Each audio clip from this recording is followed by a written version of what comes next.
Hi everyone, this is Amy Cooper from Rise. I am here with Sri Ramaswamy doing Women's History Month interviews and interviewing some exceptional women in the insurance industry. Welcome.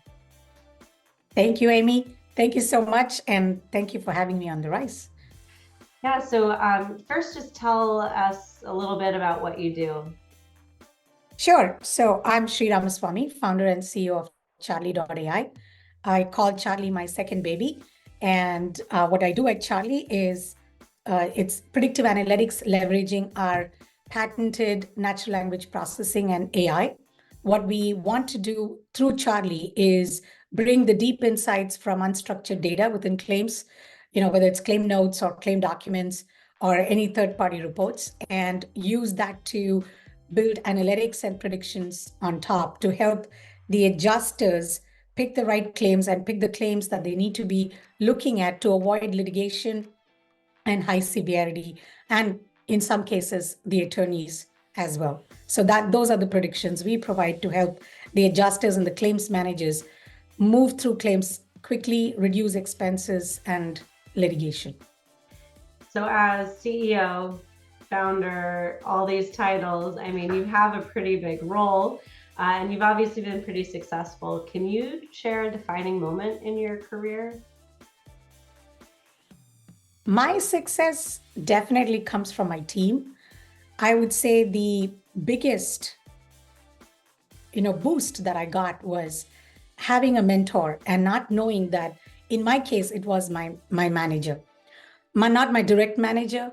When I was at an insurance company working there, we had this major project and that I spent some time and saved the company a lot of, millions of dollars in doing the architecture and the data migration myself. And when I did that, my manager from a different module noticed that, and she just took me from there to a different software company doing vertical solutions, and she made me the solutions architect for the insurance vertical, where I created two solutions, one for underwriting and one for the claims side.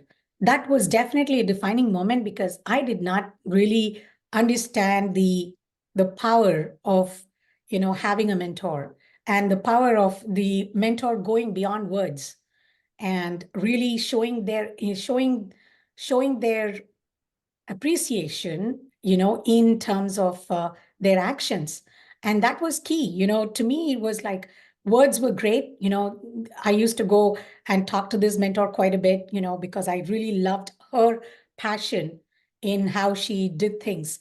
And I used to go to her, for a lot of advice. I used to see her working pretty late, and putting a lot of hard work in. So she was definitely my mentor, not my direct manager.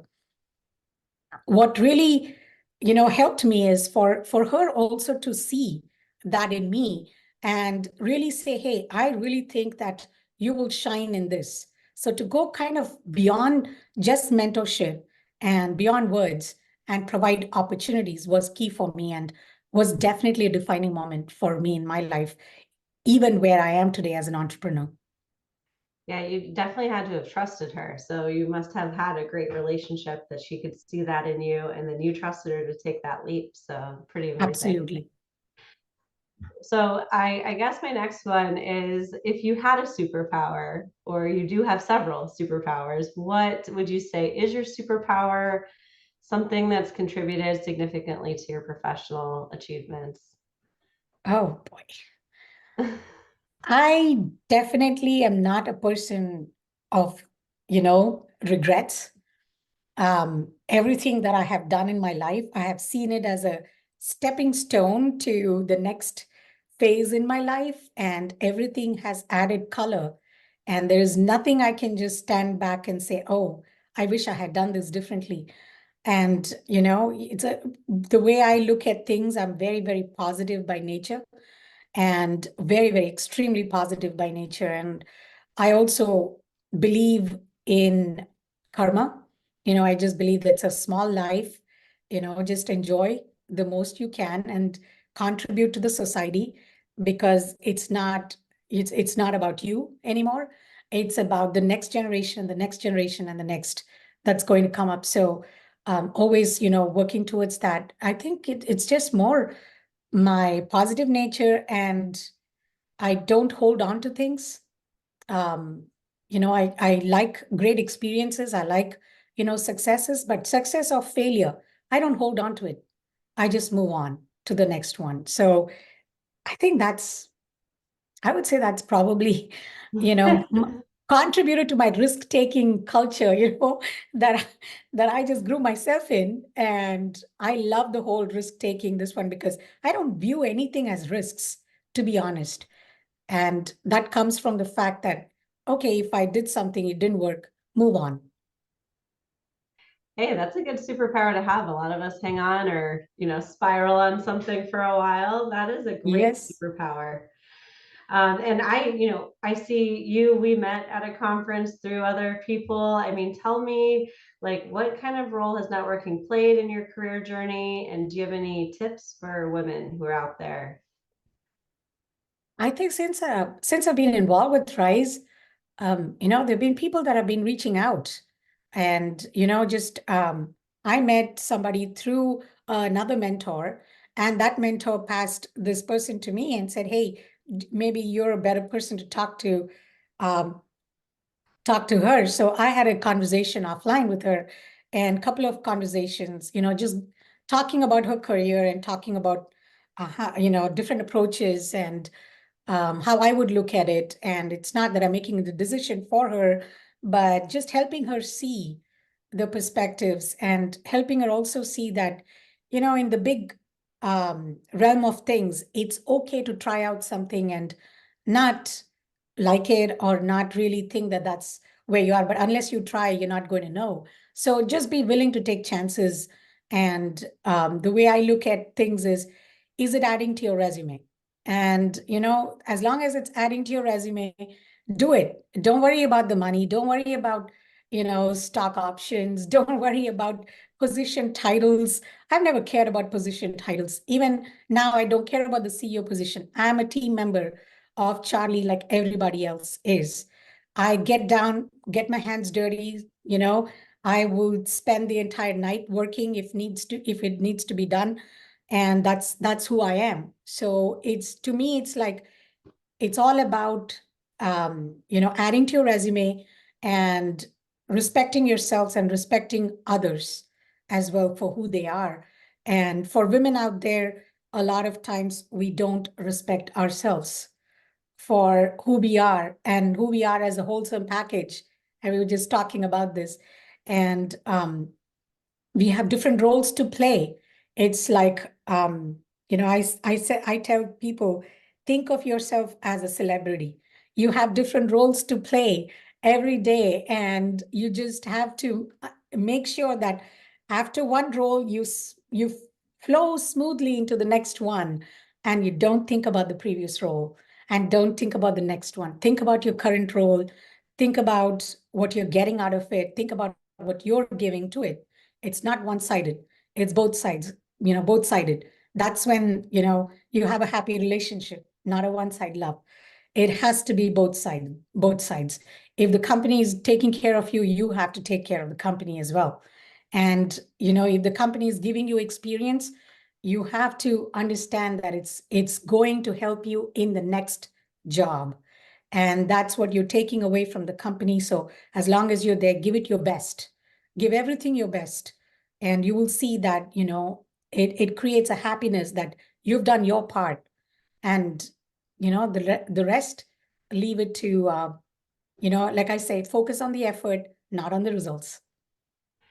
Yeah, a lot of people don't know how dynamic the insurance industry is. And so you have, like, if you were going to need to sell this industry to a young woman who is just getting started, what would you say? Definitely the big focus, always, I think in many industries, has been relationships. And it's no different in the insurance industry as well. It survives on relationships. And the reason being that, it's based on trust. It's a very small industry, very small community, if you think about it. And, you know, people, I mean, you are in an industry that is making money on taking risks. And if you look internally, you have to play the same roles that you're playing for a policy holder. Like internally also, you are you want to surround yourself with people that you can trust and rely and and trust them in your journey, towards that. So trust and relationships are key in this world, in this industry, because you want to make sure that if you're taking risks and if you're innovating, or if you're just even doing your job, it involves a lot of people. And that means that you have to be able to trust them to do your job better. And as you grow in the ladder, as many of us have done that in this industry, it becomes more about people. It becomes more about, as a manager, it's more about your people. It's not, doing the work. I say to people, if it was just like simple coding or simple, you know, um, getting an analytics report out, it's so much easier. Like put me with five people and get me to get me to sound nice to everybody all the time. That's not going to happen. It's just, because of, the trust. You could at least tell people who you are truthfully and carry on that relationship. So I think trust is key.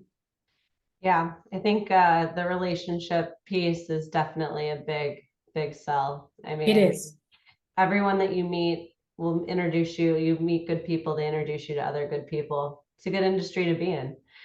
So Absolutely. I guess I'll finish this one to find out. So what is your, or how would you describe your leadership style? And is it any different from like, male counterparts? I don't know about male or female counterparts. I don't look at it like that. The way I carry on my leadership is my team is looking at me for a vision, and my team is leaning on me for the the vision and the mission behind the company and certain policies and processes. And when somebody's counting on you for that, I think you've got to lead with the same elegance that you would lead your child, in making sure that you're setting the ground rules, but you're going to leave them free in the playground. And that's what I do. You just have to say, okay, hey, you can go out of this house. You have to play in this park or whatever in this area, but you leave them. You kind of like observe them here and there, but you're going to give them the freedom to perform. And that's who I am. I like the freedom. And that's because there is trust. And again, remember, there has to be the trust. So believe it or not, my team has been working remote, even pre-COVID, Yeah. and post-COVID, pretty much everybody's remote. I've not had a single complaint. I don't complain that my team doesn't work. And I don't, because I've hired adults, and I tell adults that you have signed the employment agreement. That means you know exactly what you're getting into. And what I care about is the work to get done on deadlines. Don't miss deadlines. If you are going to miss the deadlines, let your manager know, because it's their job to make sure that the risk is mitigated, right? And for you as such, you have to be a project planner, and you have to involve your personal and your professional, both plans in one big, this one, because sometimes one needs more attention, sometimes the other. So you cannot feel guilty about it. There is no balance on a given day, but there is both these plans, and both the tasks are coming together on, in the same project plan. So I tell people, make your own project plan that involves both personal and professional tasks, and you be in charge of that. You decide. You want to take your child to the park, sit there and work, I don't care, do it. But make sure that my deadline doesn't slip just because you've taken your child to the park. And that's how I lead. I give people their freedom. I trust them. And I also trust them to come to me and talk to me about anything, like the way you would like your teenager to come and talk to you.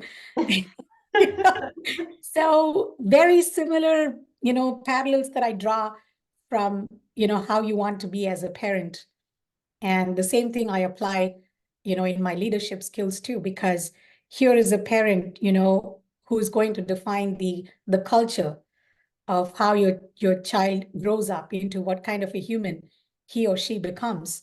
And the same thing, I want the culture to be set in my company so every newcomer knows from the older people that what kind of, like, when I say older, like the other employees in the company, what kind of culture we want to set. Well, I think that that is a great way to lead, and anyone would be lucky to work for you. So, thank you very much. Work with me, not work for me, work with me. Even better, even better. Well, thank you so much for joining me. You can follow us for more Women's History Month interviews this month and another exceptional women. Thank you, Sri, so much. Thank you, Amy. Thank you. I appreciate it.